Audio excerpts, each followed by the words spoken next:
ಎಲ್ಲರಿಗೂ ನಮಸ್ಕಾರ. ಭವ್ಯ ಕನ್ನಡ ಚಾನಲ್ಗೆ ಸ್ವಾಗತ. ನಾವು ಹಿಂದಿನ ತರಗತಿಯಲ್ಲಿ ಪೂತಿ ನರಸಿಂಹ ಆಚಾರ್ ಅವರ ಬಗ್ಗೆ ಕವಿ ಪರಿಚಯನ ತಿಳ್ಕೊಂಡಿದ್ವಿ. ಹಾಗಾದರೆ ಇಂದಿನ ತರಗತಿಯಲ್ಲಿ ಗೋಪಾಲಕೃಷ್ಣ ಅಡಿಗರ ಬಗ್ಗೆ ತಿಳ್ಕೊಳ್ಳೋಣ. ಹಾಗಾದರೆ ಅವ್ರದ್ದೊಂದು ಸಣ್ಣ ಕಿರು ಪರಿಚಯನ ಮಾಡ್ಕೊಳ್ಳೋಣ. ಪೂರ್ಣ ಹೆಸರು ಮೂಗೇರಿ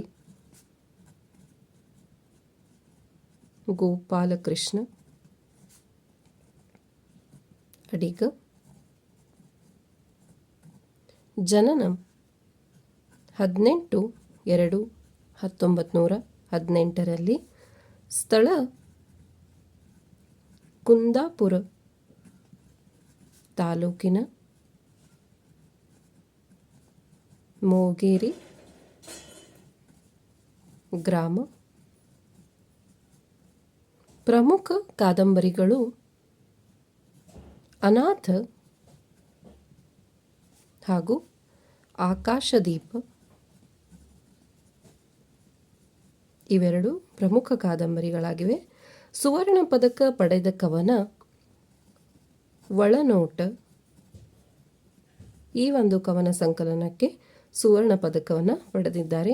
ಇವರ ಅನುವಾದಿತ ಕೃತಿಗಳು 15 ಹಾಗೂ ಮರಣ 14/11/1992 ಮರಣವಾಯಿತು. ಹಾಗಾದರೆ ಗೋಪಾಲಕೃಷ್ಣ ಅಡಿಗರ ಒಂದು ಸಣ್ಣ ಕಿರು ಪರಿಚಯನ ಮಾಡಿಕೊಂಡ್ವಿ.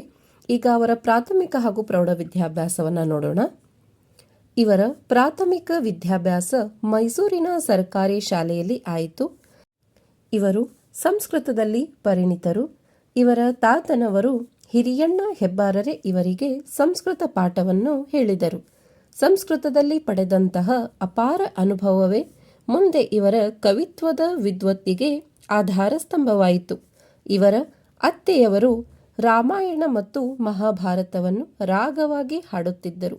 ಅದರ ಪ್ರಭಾವ ಅಡಿಗರ ಮೇಲೆ ಆಯಿತು.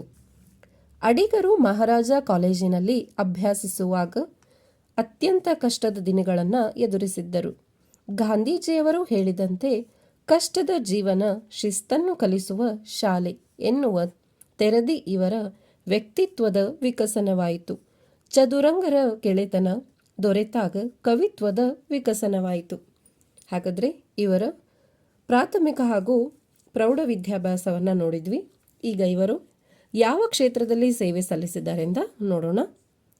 ಶಿಕ್ಷಕರಾಗಿ ಚಿತ್ರದುರ್ಗ, ದಾವಣಗೆರೆ, ಬೆಂಗಳೂರಿನ ಮಲ್ಲೇಶ್ವರಂ ಪ್ರೌಢಶಾಲೆಯಲ್ಲಿ ಸೇವೆ ಸಲ್ಲಿಸಿದರು ಹಾಗೂ ಬೆಂಗಳೂರಿನ ಅಠಾರ ಕಚೇರಿಯಲ್ಲಿ ಗುಮಾಸ್ತರಾಗಿ ಸೇವೆ ಸಲ್ಲಿಸಿದರು.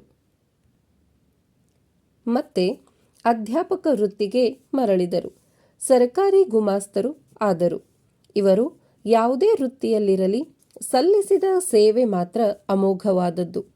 ತಮ್ಮ ವೃತ್ತಿಯನ್ನು ನಡೆಯು ಮುಂದಿನ ಅಭ್ಯಾಸ ಮಾಡುತ್ತಾ 1952ರಲ್ಲಿ MA ಪಾಸು ಮಾಡಿದರು. ವಿಶ್ವವಿದ್ಯಾಲಯಗಳಲ್ಲಿ ಉಪನ್ಯಾಸಕರಾಗಿ ಸೇವೆ ಸಲ್ಲಿಸಿದರು. ಹಾಗೆಯೇ ಅಮೆರಿಕ ವಿಶ್ವವಿದ್ಯಾಲಯಗಳಿಗೆ ವಿಶ್ಲೇಷ ಸಂದರ್ಶನ ಉಪನ್ಯಾಸಕರಾಗಿ ಸಿಮ್ಲಾದ ಇಂಡಿಯನ್ ಇನ್ಸ್ಟಿಟ್ಯೂಟ್ ಆಫ್ ಕ್ವಾನ್ ಸ್ಟಡೀಸ್ ರಿಸರ್ಚ್ ಫೆಲೋ ಆಗಿ ಸೇವೆ ಸಲ್ಲಿಸಿದರು. ಇವರ ನೇತೃತ್ವದ ಸಾಕ್ಷಿ ಪತ್ರಿಕೆಯು ಅತ್ಯಂತ ವಿಚಾರಾತ್ಮಕವಾದದ್ದು. ಅಡಿಗರಿಗೆ ಅಪಾರ ಕೀರ್ತಿಯನ್ನು ತಂದಿತು. ಹಾಗೆ ವಾಣಿ ಪತ್ರಿಕೆಯಲ್ಲಿ ಪ್ರಕಟವಾದಂತಹ ಕವನ ಯಾವ ಮೋಹನ ಮುರಳಿ ಕರೆಯಿತೋ ದೂರ ತೀರಕ್ಕೆ ನಿನ್ನನು ಎಂಬ ಮಧುರ ಗೀತೆ ಯುವ ಪ್ರೇಮಿಗಳ ಹೃದಯವನ್ನು ಗೆದ್ದಿತು. ನವೋದಯ ಪರಂಪರೆಯ ಜಾಡಿನಲ್ಲಿ ನಡೆದ ಕವಿ ಆ ಕಾಲದ ಆದರ್ಶ, ಆವೇಶ, ಉಪಮೆ, ರೂಪಕಗಳ ಶೈಲಿಯಲ್ಲಿ ಕಾವ್ಯ ರಚನೆ ಮಾಡಿದರು. ಅನಂತರ ನವ್ಯ ಕಾವ್ಯ ಪ್ರವರ್ತಕರಲ್ಲಿ ಒಬ್ಬರೆನಿಸಿ ಕೆಲವು ಮಹತ್ವದ ಕವನ ಸಂಕಲನಗಳನ್ನು ಪ್ರಕಟಿಸಿದರು.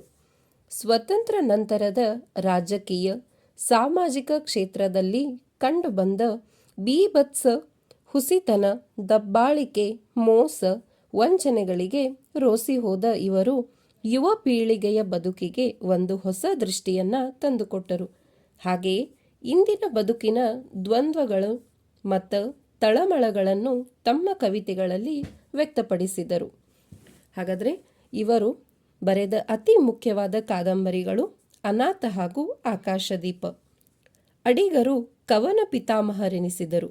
ರಾಷ್ಟ್ರಭಕ್ತಿ ಕವನಗಳಂತೂ ಇವರ ಖ್ಯಾತಿಯನ್ನು ಹೆಚ್ಚಿಸಿತು.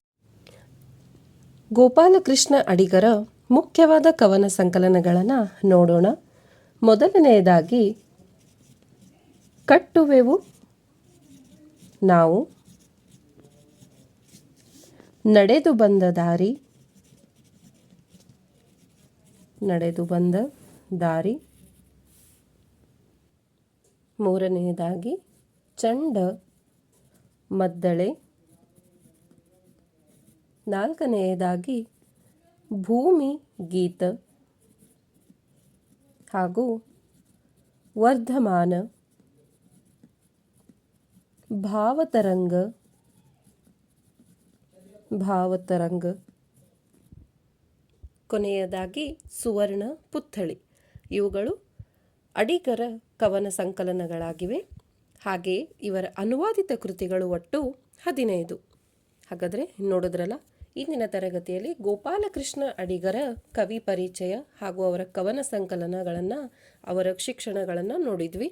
ಮುಂದಿನ ತರಗತಿಯಲ್ಲಿ ಅವರಿಗೆ ಬಂದ ಪ್ರಶಸ್ತಿಗಳನ್ನು ನೋಡೋಣ. ಧನ್ಯವಾದಗಳು.